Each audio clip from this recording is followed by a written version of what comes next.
Hello, everyone. My name is Vincent Collins, and this is Safety Program Management. For my project, I had the data collection from Team Orange, or Airport Orange is what I'm referring it to.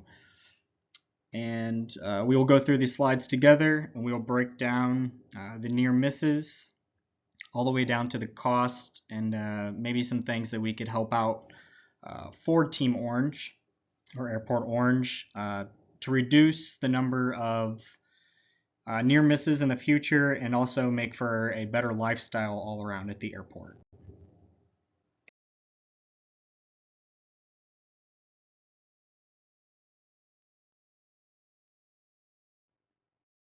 All right, so for the first slide, we have days of the week that near misses were recorded. So doing this was actually a bit surprising to me. Not so much for the Mondays. I expect more to happen on the Mondays. And Fridays is what I was expecting to be a little higher. For my data personally, I recorded the 24 incidents on a Friday was actually the lowest. That could mean, a lot of different things. I know where I work at currently, we actually have casual Fridays or even optional Fridays. So a lot of times I work a hybrid job in the safety field actually, and we work 3 days at the office and then 2 days at home. And the days that I chose was actually Monday and Friday to stay home. So I mean, maybe for this place, it may have not been like that, but we do see the differences on each day of the week.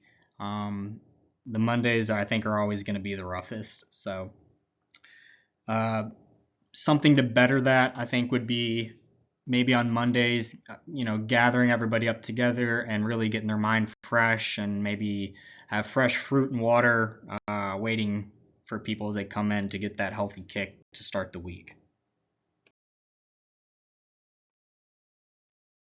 All right, for the current slide, we have time of day. So number of misses that happen throughout the week at certain times. We see that 38 near misses occurred at around 9 a.m. So if you think about it, a lot of people, typical jobs, I would say the average hours are, people usually come in around 8 or 9 o'clock. Work that 8 to 4 shift, 9 to 5. So a lot of these times, it may just be first thing in the morning and, people aren't really paying attention. They're still tired. They haven't really got, that kick yet. Um, we see some late night ones too. Uh, well, actually, before that, we have some at 31, and it looks like the 31 around noon. Um, that's also another time you got to think about where it's lunchtime. So people start to get around, get hungry, or maybe even some people get hungry and eat and don't really want to do much the rest of the day. So I think a lot of it does come to play in effect with the way you're feeling, how much energy that person has. And then we also have some closer to the 30s down at about 11 p.m., which also makes sense if you're on that night shift. Not saying that all of these have to do with somebody's sleep, sleep situation and how they're feeling, but I think a lot of them do have that effect. Right, and now in the current slide, we have the number of near misses per month. So we have a look at a whole year of near misses, and we see three in particular that stick out at the 40 level. This happens between April and July. It looks like are the highest recorded times, which also makes sense, being that summertime, beginning of summertime, and really in the midst of it. So, uh, from what I've learned from the past, summertime incidents occur almost in really every situation.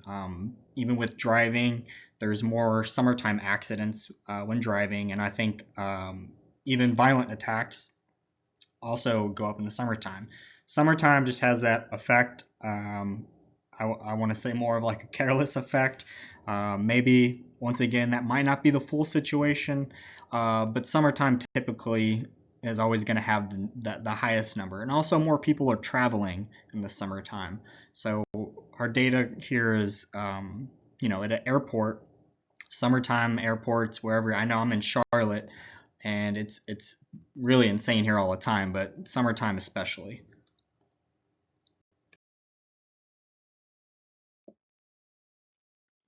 And for this slide, this shows the types of incidents that occurred for near misses. So for my own personally, I did put them from largest to greatest. And for mine, it was a PPE issue for the most part. It shows 60 to where the next closest is at 25 near misses.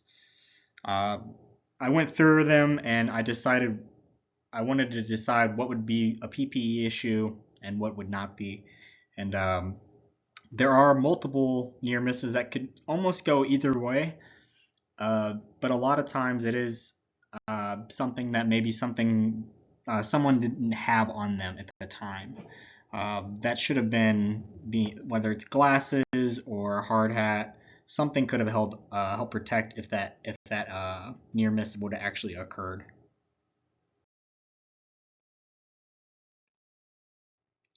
And in the current slide, we had members versus non-members.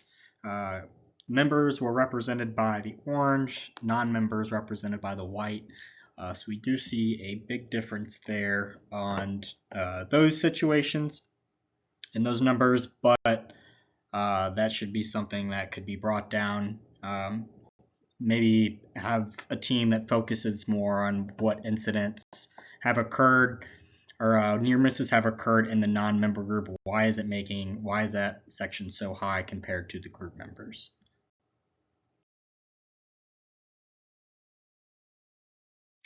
All right, here on this slide, it shows our recordables, first aid, and near misses. So we see the differences. There we have the near misses represented in orange, recordables in black, and first aid in blue. So for the recordables and first aid, the numbers do look nice there. Our highest that we see is a 2 compared to the near misses that we have that go all the way up to 40. So still working on getting those down would be the goal. That summertime exposure where everybody seems to be a little more reckless for whatever reasons. There's also more traveling and a lot more moving objects, we'll say, in those months. So, but we also see that there are no recordables or first aid in those higher months of near misses. So that is a good thing, but still getting those numbers down would be better.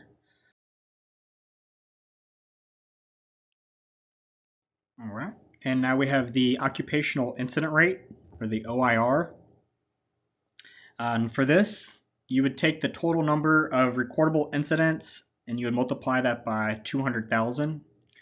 And then you would divide that number by the total number of hours worked by the employees. That's what's going to give you that OIR percentage. As we see, the highest is at 8.3 and still in that summertime range. And it looks like the lowest we have down is 1. This slide is interesting to me because we actually use this at our work. This is one of our main things that we record at work and compare it to each year. So the OIR is very important for any company because that really gives you the breakdown of what months are the most incidents occurring, and our years, as the years go on, are they getting better or worse with incidents? And a lot plays in a factor with that. Considering an airport may build on and be able to take on more people, more traffic, more travelers. So that rate may go up even though you're doing things right or making things better in ways. So learning to adjust in any business or corporation, airport, wherever you're at is the biggest factor.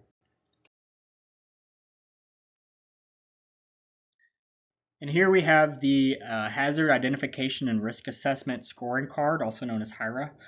And what this breaks down is the severity of each case and their near misses or incidents, and what could really be the worst case scenario in these, or maybe what was the most hazardous. This is the best breakdown for it because it shows the real severity of each case that happened.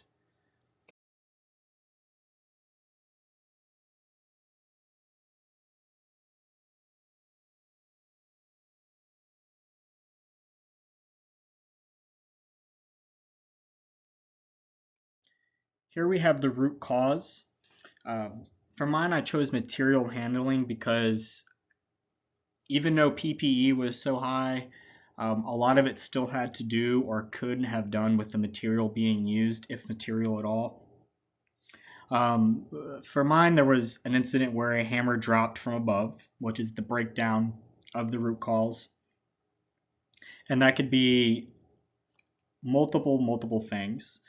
So I kind of broke it down on really any possible scenario that could have happened, like what would make the hammer drop from above. And there could be more that could be added, but I did pick 5, and really I broke it down from the style of the hammer, the condition of the hammer, and also the surroundings. So the lighting condition that was taking place, were they working when it was dark out, and also the personnel condition themselves. As we mentioned earlier, what was that person tired? Were they hungover? There's a lot of scenarios that can play into effect of that as well. But there's also other things that maybe the person just tripped or the ladder shook. So there are multiple ways to do it, but thinking about the most common factor that happens in any of these root causes is a great way to start and start breaking it down from, because one factor could also lead to another.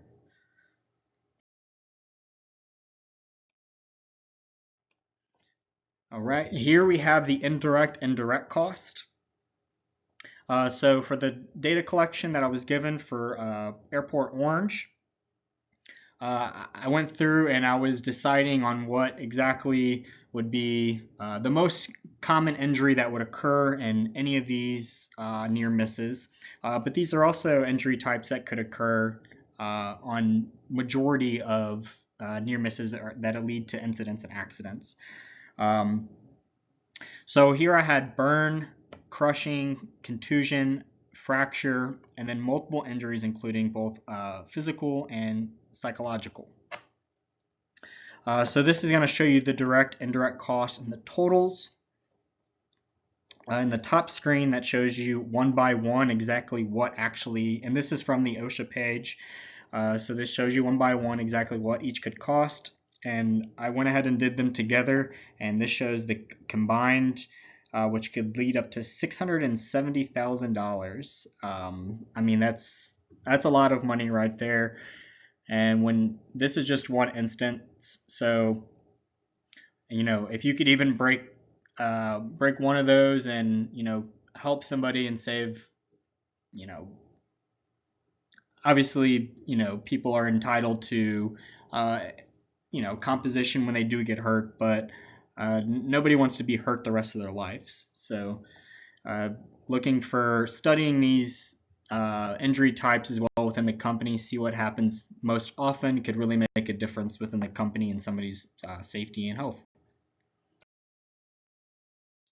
And here we have the OSHA Form 300, which is typically followed by the 301, which will actually break down each case and scenario for each person.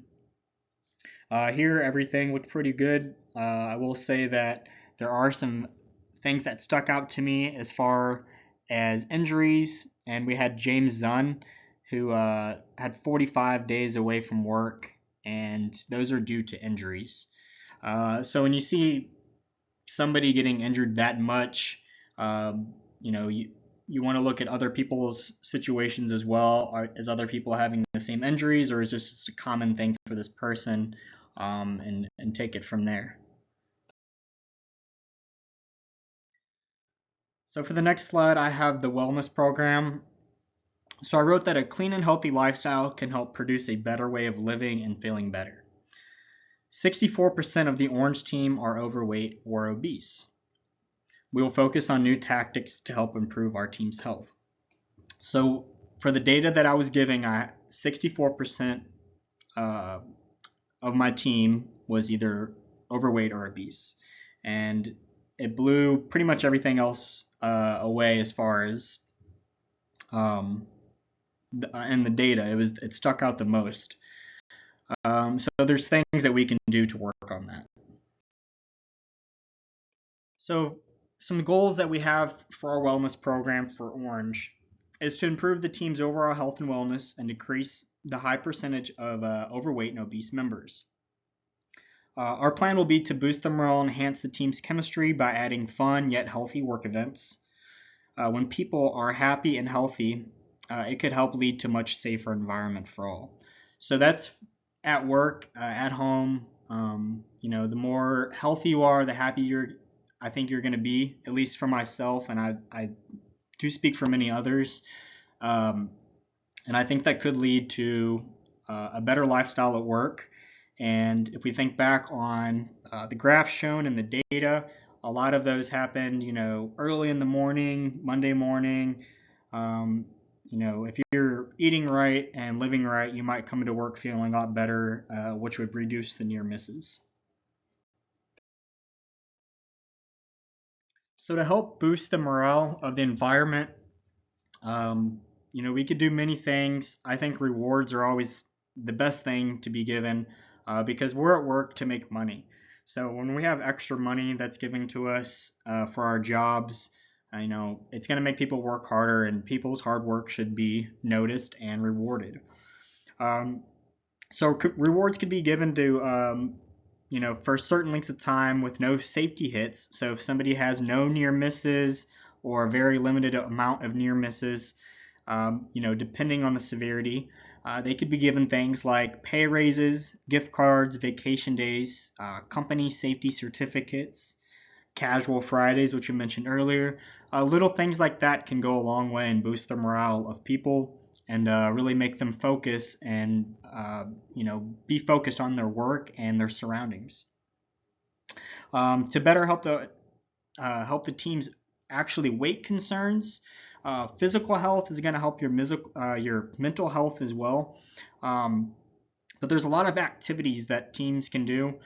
I think joining walks and 5Ks, or just doing beach cleanups, even getting out and walking and spending a couple hours walking on the beach or in the woods. Those things right there can really help the heart, and that can lead to motivating you to get in the gym and work out, or at least help you drop those extra pounds.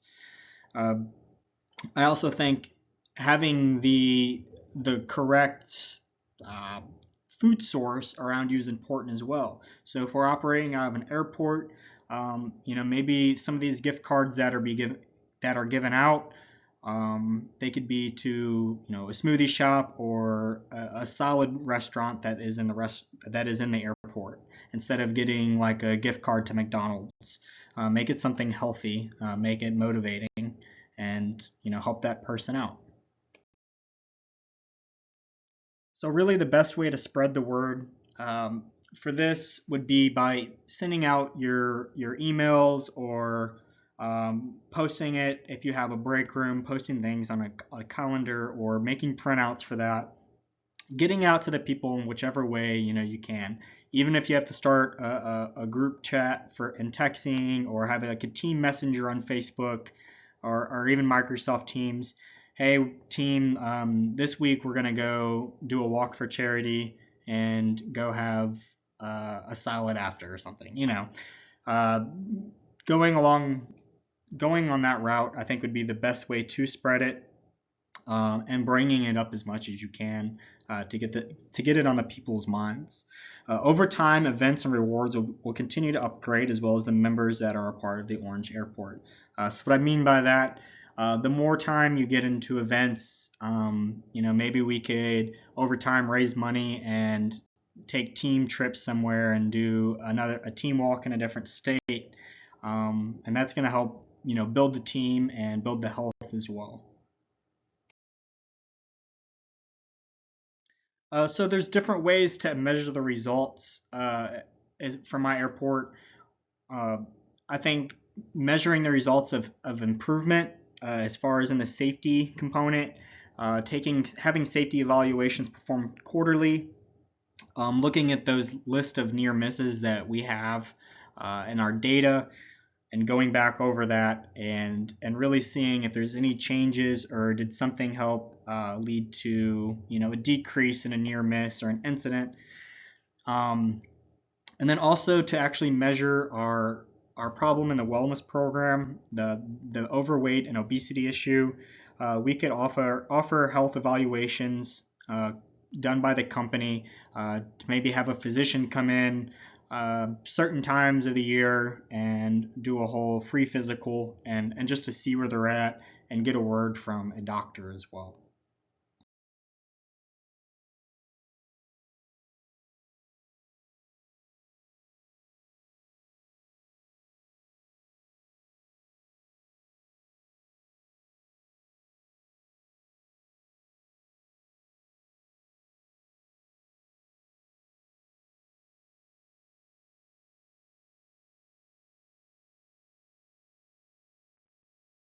And that brings you to my last slide.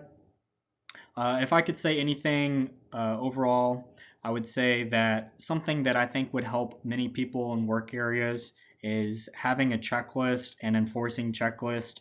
I think if you're in a step-by-step process, no matter if it's changing day by day, having a checklist and going over that can make a big difference. I use a checklist in all of my work and my past jobs, and it has really saved a lot of near misses from even happening.